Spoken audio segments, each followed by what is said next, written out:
ছোটোবেলায় মা যেমন আমার চুল কেটে দিত, আজকে বড় হয়ে আজকে আমি মায়ের চুল কেটে দিচ্ছি। তো সকাল সকাল ঘুম থেকে উঠে আমি কাজে লেগে পড়েছি। আজকে মায়ের চুলটা আমি কেটে দেবো। তো হ্যালো এভরিওয়ান, আমি Chaiti and welcome to my blog. তো সবাই কেমন আছো? আশা করছি সবাই ভালো আছো এবং আমিও ভালো আছি।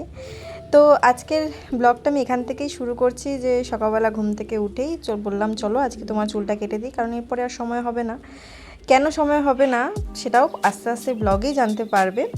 তো ভালো করে মায়ের চুলটা কেটে কিন্তু তারপরে আমি আজকে হেনাও করে দিয়েছি মাকে। আর ছাদে দেখতেই পাচ্ছ কত হাওয়া দিচ্ছে, এই হাওয়াতে চুল তো ধরে রাখাই যাচ্ছে না, কিন্তু তাও ভাবলাম যে ছাদেই ভালো হবে কেটে নিতে। আবার ঘরে নোংরা হবে, তাই জন্য ভাবলাম ছাদে আসি, কিন্তু ভাবিনি এত হাওয়া দিচ্ছে যে আমি চুল বারবার আঁচড়ে আবার ঠিক করতে হচ্ছে।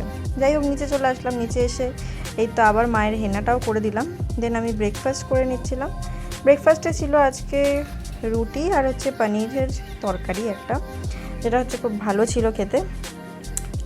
তো তারপরে আমি একটু মা তালের বড়া করেছিল আগের দিন, তোমাদেরকে ভিডিও অলরেডি শেয়ার করেছি, সেখান থেকে দুটো তালের বড়া খেয়ে নিয়েছি।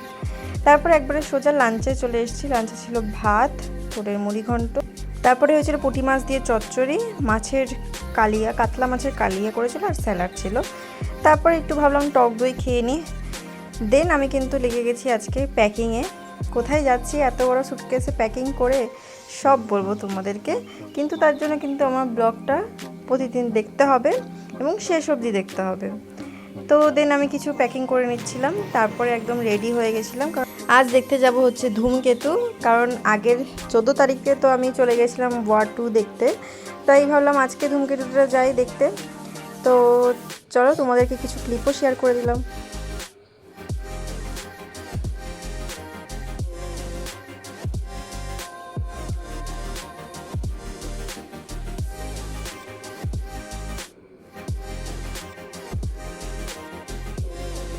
এইমাত্র জাস্ট আমি মুভি দেখে ফিরলাম। আজকে গেছিলাম ধূমকেতু দেখতে। বহু প্রতীক্ষিত একটা বই। তো অনেকের কাছ থেকে আমরা যেহেতু 17 তারিখে টিকিটটা কাটা হয়েছে, তার আগে অনেক রিভিউ চলে এসছে অলরেডি। অনেক নেগেটিভ কমেন্টসের পরও মুভিটা কোনো না কোনো আশা একটা দেখতে গেছিলাম। বাট আমার মুভিটা ট্রাস্ট মি ভীষণ ভালো লেগেছে। আর সত্যি এটা দেবের এত সুন্দর একটা মুভি যে বলার মতো নয়। একটা ইউনিক স্টোরি রয়েছে এবং কোনো কিছু মনে হয়নি যে এটা কেন হলো কিছু না, কারণ পুরো স্টোরিটাই খুব ভালো করে ব্রিফ করেছে। তো আর দেবের অ্যাক্টিং বলো খুব ভালো লেগেছে। আমি দেবের সেরকম ভক্ত নই, কিন্তু বলবো যে এত দিনের কেরিয়ারে ওর হয়তো সব থেকে বেস্ট অ্যাক্টিং ও এটাতেই করেছে। খুব ভালো একটা সিনেমা। তো যারা যারা নেগেটিভ কমেন্ট দেখে ভাবছে যে সিনেমাটা দেখতে যাবো না, একদমই নয়, অবশ্যই সিনেমাটা দেখতে যাও, ভীষণ ভালো লাগবে। আর খুবই একটা সত্যি কষ্টের একটা মুভি, যে চোখে জল আসার মতো। এটা কিন্তু দেখতে যাও অবশ্যই। আমি একটু মেকআপটা রিমুভ করবো এখনই। তো মেকআপটা রিমুভ করবো, তো ভাবলাম তোমাদের সাথে শেয়ার করে মেকআপটা কী করে রিমুভ করি। ভীষণ ইজি প্রসেসে আমি রিমুভ করি, অত তামঝাম করি না, অত হাই ব্র্যান্ডও ইউজ করি না। আমি মাঝখানে কিনেছিলাম গার্নিয়ারের মাইসেলার ওয়াটারটা, বাট আমার ওটা কাজ দেয় না, আমার মেকআপ ওঠে না ওটা দিয়ে, বিশেষত কাজলটা আমার ওঠে না। তো আমি কাজল যতক্ষণ না পুরোপুরি রিমুভ করবো ততক্ষণ আমার মনে শান্তি হয় না। সো আমার সব থেকে ফেভারিট রিমুভার এটাই। এটা ছাড়া আমি জাস্ট অচল।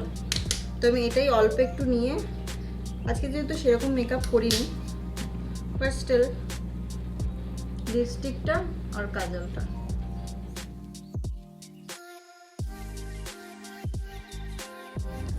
দেন আমি ওয়াইপসটাকে অর্ধেক করে নিই, কারণ আমার পুরোটা লাগবে না। জাস্ট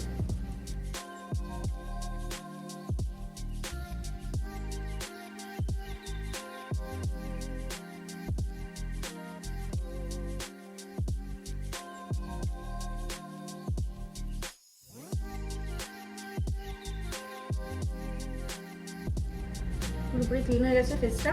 এবার আমি ফেস ওয়াশ করে যে কোনো নাইট ক্রিম ইউজ করে নেবে তোমাদের কাছে, যেটা তোমরা ইউজ করো। একদম শুতে চলে এসেছি। তো এটাই ছিল আজকের ভিডিও। যদি ভালো লেগে থাকে video please like comment and share করে দিও। আর আমার ভিডিও কেমন লাগছে সেটাও অবশ্যই কমেন্টে জানিও। আজকের জন্য এইটুকুই, আবার দেখা হবে অন্য ভিডিও নিয়ে। চলো বাই, গুড নাইট।